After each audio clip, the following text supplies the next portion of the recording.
Continuamos con esta interesante charla con el juez Elpidio José Silva. La instrucción que están realizando los jueces Castro, Ruz, Andreu, ¿podrán acabar la misma y que comprende a miembros de la Casa Real, partidos políticos, Bárcenas? ¿Acabarán la instrucción de esos procedimientos? Mi percepción desde fuera es que son procedimientos donde las presiones del Ministerio Fiscal, de alguna manera el entorno del gobierno, son inaceptables, ¿no? Yo me acuerdo cuando Mariano Rajoy, por ejemplo, dijo, creo que dijo que le constaba que no había ninguna responsabilidad en la infanta, ¿no? Quiero decir, en primer lugar, son afirmaciones tan desafortunadas porque, por ejemplo, si le consta, tiene que ir inmediatamente al juzgado a explicar los datos y elementos objetivos para que la infanta no sea maltratada, ¿no?, por un procedimiento judicial. La justicia no trabaja así.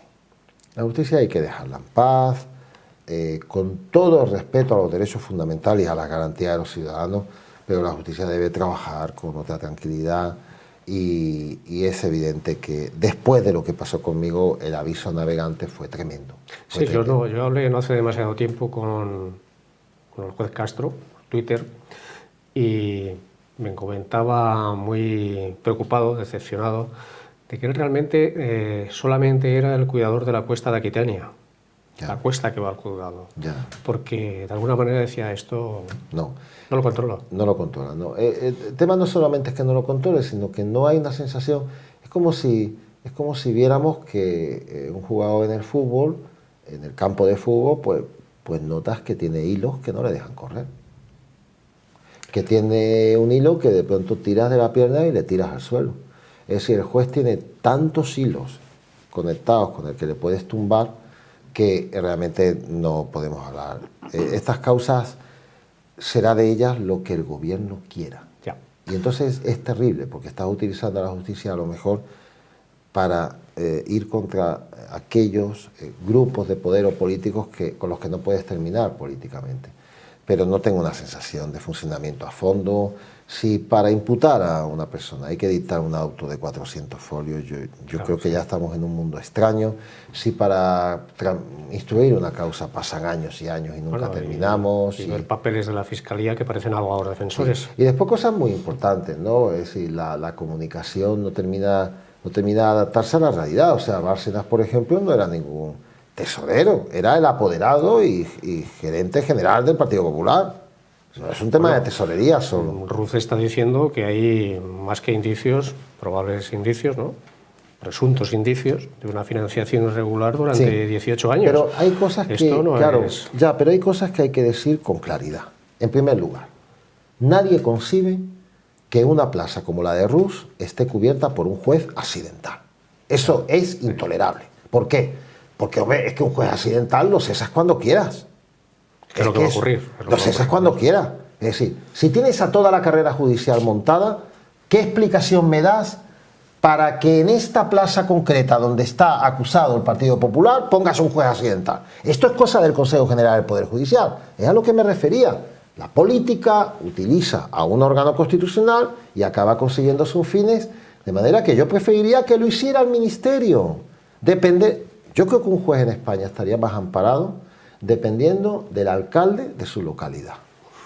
Estaría infinitamente más amparado que dependiendo del Consejo. El juez llegaría, se personaría en el ayuntamiento, arreglaría todos los papeles para que allí tuviera la gestora de los permisos, las vacaciones y tal, y depende del alcalde. ¿Por qué?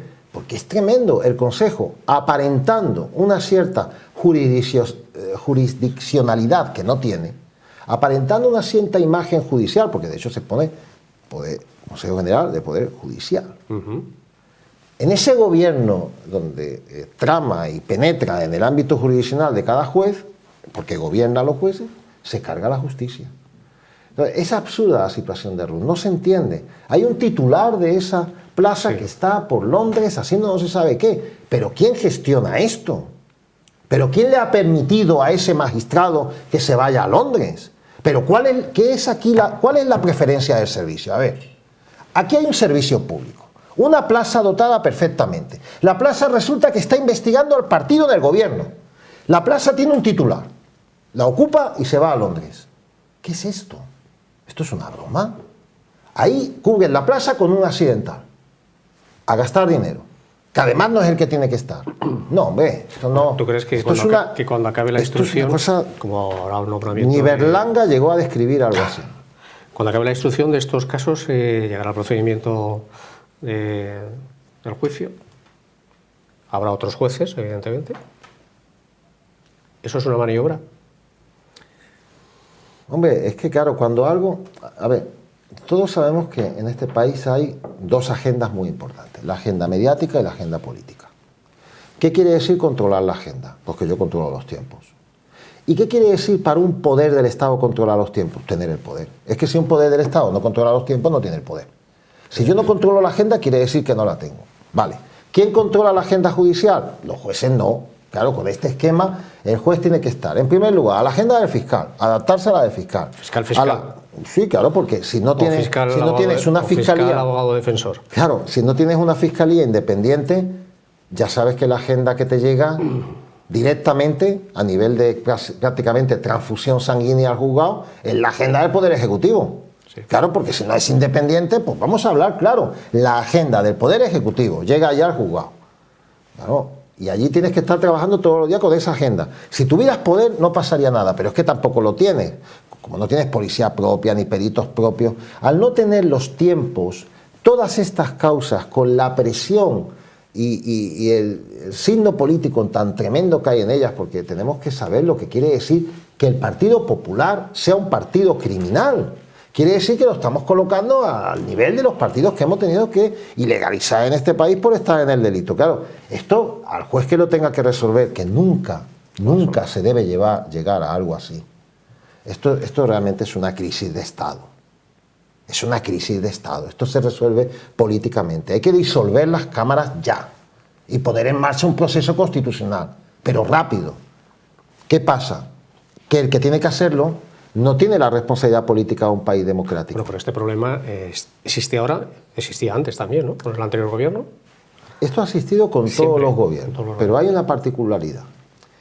Mientras la marea ha estado alta, ha habido mucha alegría, éramos un país que crecía y nadie se preocupaba de nada. El problema es cuando la marea baja y uno ve detritus, basura, todo tipo de pobreza, y uno va viendo que aquello que se vendía era sencillamente aquello que se disimulaba. Entonces, si un banco crece solamente porque regala dinero, es como si un vendedor de enciclopedia pues le dice a la empresa que ha vendido 1000 enciclopedias, pero que es mentira, las ha regalado. Las ha regalado, claro, ha estafado a la empresa. Vamos a hablar de otros temas, también un poco de política en general. ¿Te pareció procedente la amnistía fiscal decretada por el gobierno para evasores a un precio del 10%? Bueno, la amnistía fue un fracaso, en primer lugar porque estaba mal configurada y en segundo lugar porque... Patriotas, Patriotas. Claro, no, y en segundo lugar, al estar mal configurada ya era un fracaso, pero en segundo lugar porque las amnistías fiscales son inconstitucionales. Ellos no le llamaban amnistía, le llamaban regularización de renta, sí. Pero a mí eso me da igual. Bueno, era un eufemismo. Las amnistías están prohibidas por la Constitución y yo, desde luego, en ese punto estoy de acuerdo con la Constitución. Pero es que además la amnistía estaba mal hecha en el sentido de que si no hubiera estado prohibida por la Constitución, da igual. No le podías recomendar a un cliente que fuera la amnistía. ¿Por qué? Porque tampoco resolvía qué pasaba con el delito de blanqueo, porque es un delito autónomo. Sí. Que tampoco pasaba con otros delitos que tú puedas cometer a nivel instrumental para cometer el delito contra la hacienda pública. La gente debe saber que cuando hablamos de la amnistía del delito fiscal, que es haber defraudado a la hacienda pública una cuota superior a 120.000 euros líquidos al año, ¿no? Entonces, bueno, este delito, esta medida que fue la amnistía, fue un fracaso fundamentalmente, porque es que no le salió bien al gobierno. Es que no, lo que las expectativas eran otras. No, claro, porque estaba totalmente mal configurada, ¿no? O sea, que el gobierno no supo técnicamente montarla, pero además es que son inconstitucionales. Elpidio, ¿por qué quisiste sumergirte en política? ¿Por el beneficio de los ciudadanos o por vivir de la política? No, la política, Dios me libre, yo no. yo no quiero vivir de la política. Eso es terrible, vamos. No, yo estoy muy satisfecho viviendo de mi trabajo como abogado y como escritor y analista. La política para mí es una pasión que deriva del hecho de que creo que no hay más remedio que estar presente. Es un instrumento necesario, ¿no? La política. En este momento hay que estar presente. Yo he sido siempre abstencionista. He tenido una gran decepción con la política de mi país, pero creo que ahora mismo ya no es el momento de ser abstencionista. Hay que poner en marcha una opción. Hay que comprometerse. Nos estamos jugando el país. El Estado se está descomponiendo y creo que tenemos que asumir que este es un gran país, que este país tiene una de las sociedades potencialmente más dinámicas y ricas del mundo. España tiene una capacidad de generar diferencial a todos los niveles, en cultura, que solo el mero hecho de generarlo en cultura ya es un índice brutal, pero nosotros tenemos unas especificidades de variedad de país, de variedad de costumbres, de creencias antropológicas, de idioma. Eso es tremendo. Ahora, eso es tremendo si se organiza el país. Un país así lo que más requiere es organización, claro. Una organización que permita a cada uno expresarse, pero cada vez tenga sentido en el armónico global. Y voluntad Esto política, es lo que peor. Voluntad política para cambiar las cosas, Claro. ¿no? ¿Qué han hecho los políticos? Han hecho todo lo contrario. Aprovechándose de todas esas diferencias que aterrizaban en marcos autonómicos, en vez de promover y generar el mayor crecimiento de las diferencias dentro de un armónico global, lo que han hecho es aprovecharse del chiringuito autonómico. Cada comunidad autónoma, su caja, cada caja, su grupito, cada grupito, su grupito dentro del partido. Y a disfrutar. Claro, esto no hay quien lo aguante. Las autonomías ha sido un fracaso. El sistema territorial de distribución de competencias en España es algo que ha fracasado. Era difícil que eso funcionara bien. Yo creo que tenemos que asumir que en este Estado, en esta nave histórica que es España, bueno, hay dos territorios que tienen una dotación histórica, antropológica y de lengua muy especial, que son País Vasco y Cataluña.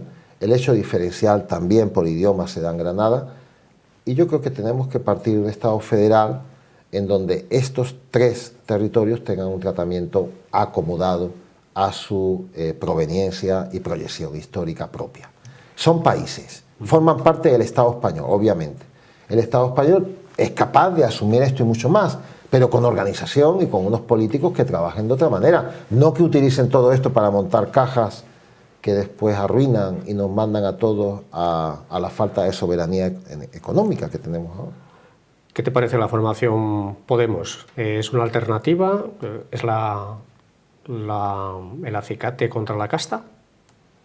Bueno, yo creo con toda sinceridad... denominado por ellos, claro. Sí, yo creo con toda sinceridad que a partir del 15M, bueno, esto nació todo. del 15 de mayo de 2011, la ciudadanía, con mucha dignidad y con un carácter muy pacífico y tal, dice, Basta. No aguanto esto, se acabó. Quiero que sepas que sé que estás arruinando al país. La ciudadanía se planta y lo dice contra la banca y lo dice contra todos aquellos elementos del régimen que la ciudadanía interpreta que la está arruinando. Y yo creo que como consecuencia de ese movimiento, efectivamente, han surgido una serie de partidos emergentes que son el futuro del país, la verdad. Uno de ellos, por sus resultados electorales, hay que destacarlo, es Podemos. Otro es Ciudadanos.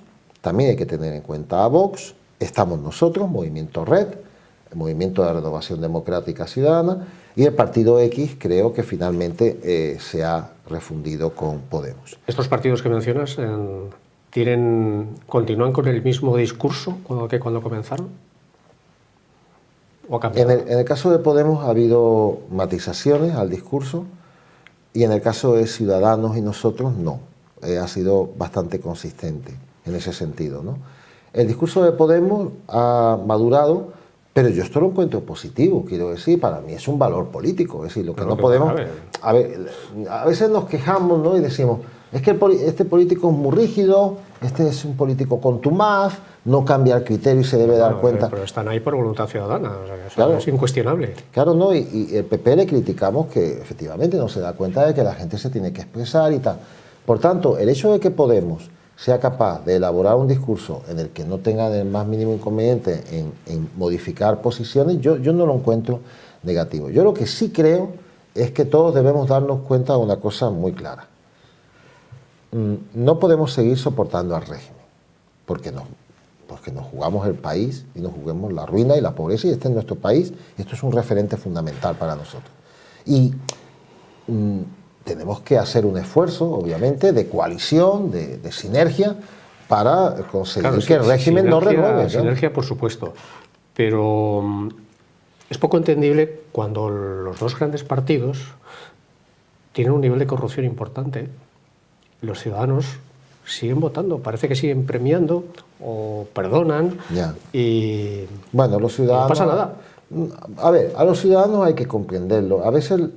Bueno, también hay que decir que el ciudadano tiene que leer más. Sí. Tiene que tener más lectura política, ¿no? Vamos a ver, el tema de Andalucía, de Susana Díaz y tal. En primer lugar, yo creo que Susana Díaz, pues hay que felicitarla porque lo ha hecho bien, sí. Ha tenido un asiento. Ahora, ¿qué pasa con la ciudadanía?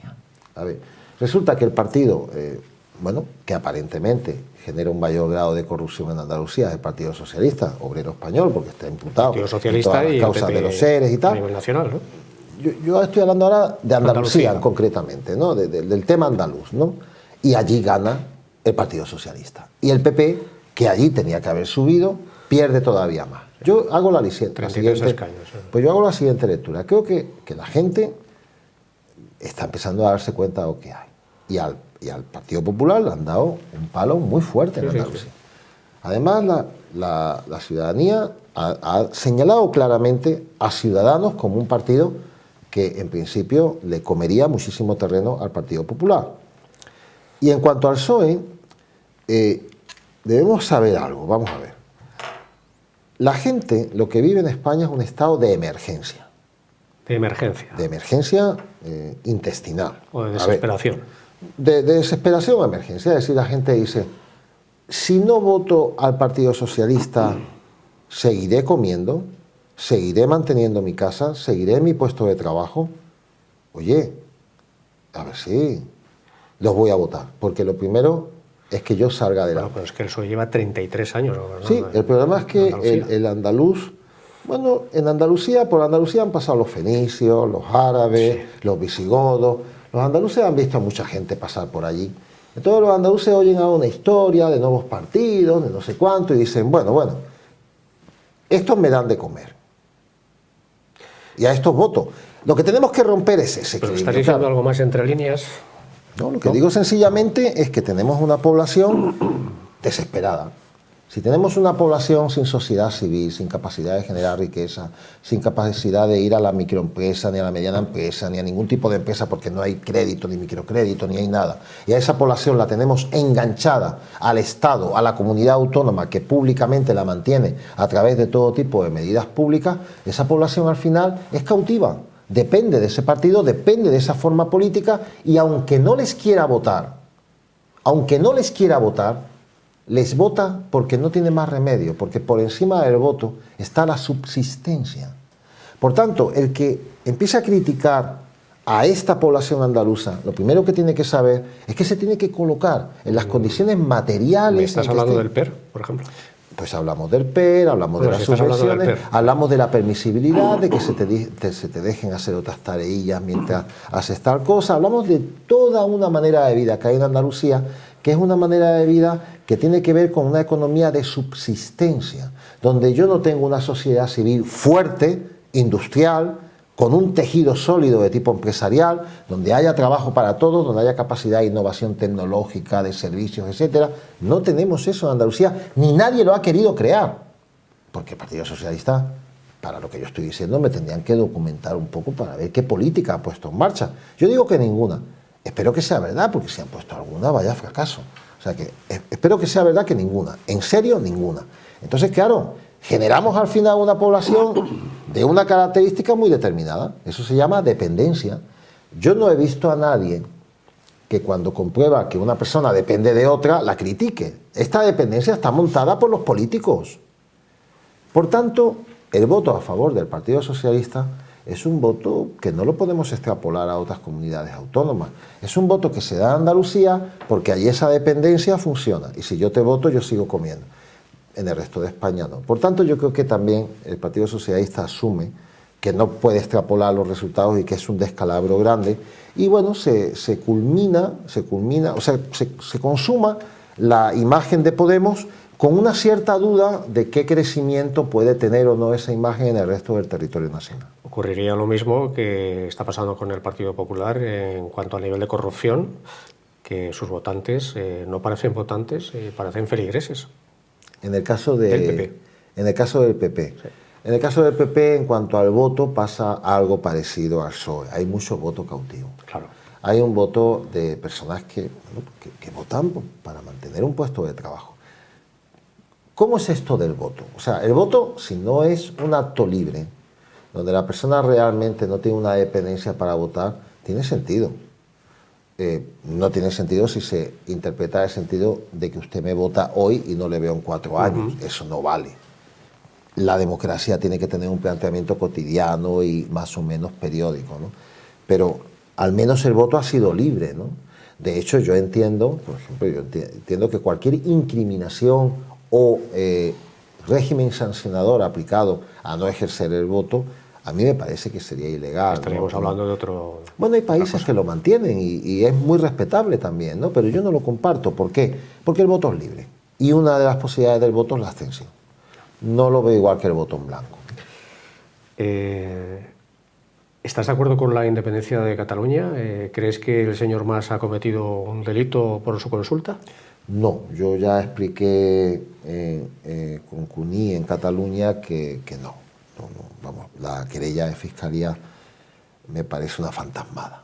No entiendo que haya cometido delito. En primer lugar, porque no hay un delito de desobediencia claramente marcado. No, la relación entre el Tribunal Constitucional y la Comunidad Autónoma de Cataluña no está nada clara desde el punto de vista constitucional y desde luego no está nada claro que el Tribunal Constitucional le pueda dar órdenes en el sentido de desobediencia al presidente de la Comunidad Autónoma de Cataluña. En segundo lugar, yo es que no le doy el valor que le quiere dar el Estado español a ese acto que hubo en Cataluña. Yo creo que los catalanes tienen derecho a consultas y que no hay que... Pero es que al final aquella consulta además pues no la considere seria porque el censo tal es una consulta meramente indicativa y después hay una regla que es sagrada en el ámbito penal, que uno no puede ir contra sus propios actos. Es decir, imagínate... Como principio. Claro, imagínate que llamas a la comisaría, ¿no? La más cercana que hay aquí. Oye, ¿qué tal? Buenas noches. Mira, me llamo fulanito. Que sepas, apunta la hora, que dentro de un año en este edificio lo voy a saquear, ¿eh? No voy a tener piedad, me voy a llevar todo lo que hay. Apunta mi nombre, todo esto, que voy para allá. Lo estoy planeando. Y yo te voy a ir contando cómo voy, ¿vale? Cuando yo haya comprado el camión para vaciar los pisos, pues yo te mando la factura y te tengo al día de todo esto. Esto es ridículo, por Dios.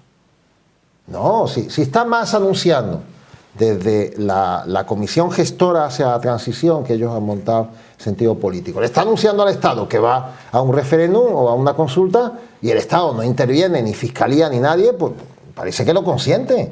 Claro, yo lo que no entiendo es que a los 2 días de robar el edificio le caiga fiscalía, pero ahí sí, sin piedad, como se ha llevado todo, claro, se lo estaba avisando al Estado. Y ya, si partimos de que hubo una cierta facilidad para aparcar el camión, para bajar las cosas, no digo que alguien parara la calle, pero que bueno, que no hubo mucho obstáculo. Un obstáculo hubiera sido a lo mejor poner una patrulla de policía en la puerta, ni eso. Le dejas que haga todo. Y cuando lo ha hecho todo, oye, efectivamente, has delinquido. Eso... Yo creo que, no sé, a lo mejor recuerdas algún chiste. ¿Pero crees que progresaría la independencia? Algún chiste de Gila, sí, pero yo no lo escuché. La independencia... En Cataluña, ¿tú crees que progresaría? Yo creo que no hay elementos ahora mismo para que haya un proceso independentista en Cataluña. En Cataluña lo que hay es un cabreo descomunal porque no se entiende nada de esto. Es muy difícil para la sociedad catalana... Pero tal vez venga por las transferencias, ¿no? Tener las transferencias plenas en todos los sentidos. Es largo, el problema catalán es largo de explicar. Alguien tendría que explicarle a Cataluña por qué se borró todo el tejido industrial catalán. Había muchas cosas que hablar en Cataluña, pero sobre todo lo que más destaca aquí es lo siguiente.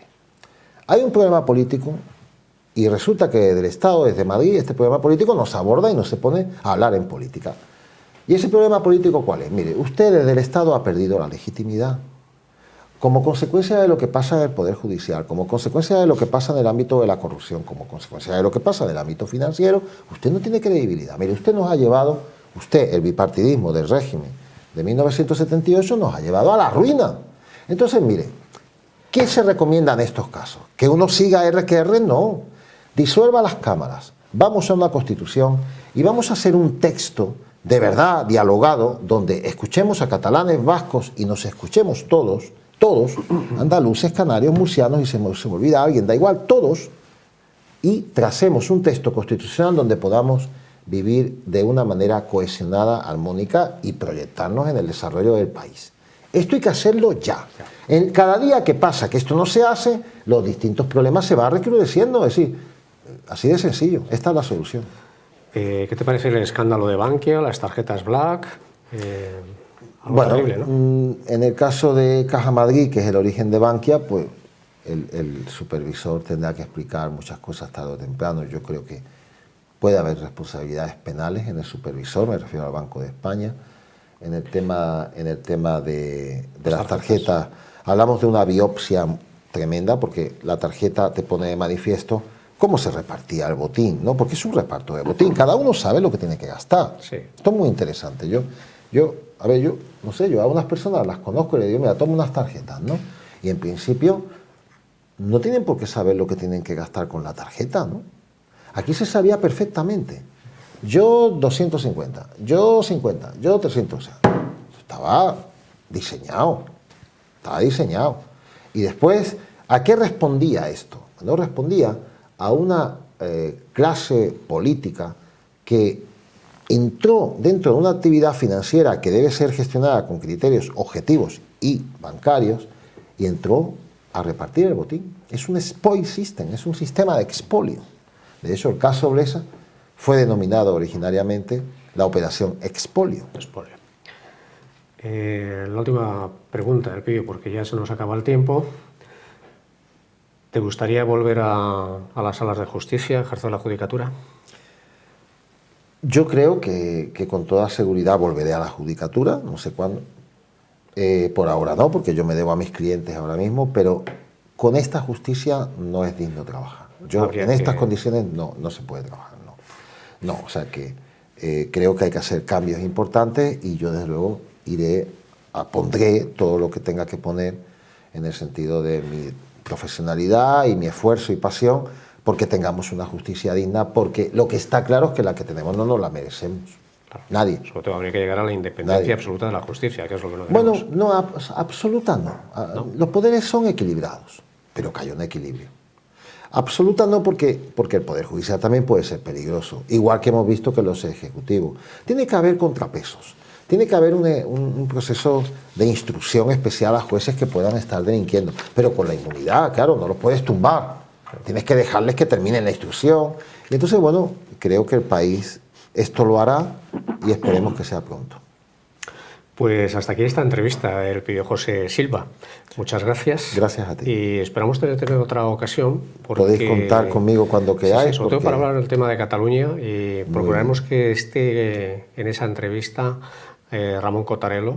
Muy bien. Ramón Cotarelo, que además te recomiendo la última publicación suya, muy interesante, relacionada con Cataluña. Bueno, yo publico ahora muy próximamente La Verdad sobre el caso Blesa. Es la primera vez que lo indico esto. Pues si quieres hacer la El presentación. régimen de la corrupción hablaremos financiera. de tu libro. Muy bien. Muchísimas gracias a vosotros. Encantado. Ha sido un placer. Y a ustedes, muchas gracias. Hasta aquí La Verdad Escondida, Imagen Televisión. Volveremos más adelante, no tardando mucho. Buenas tardes.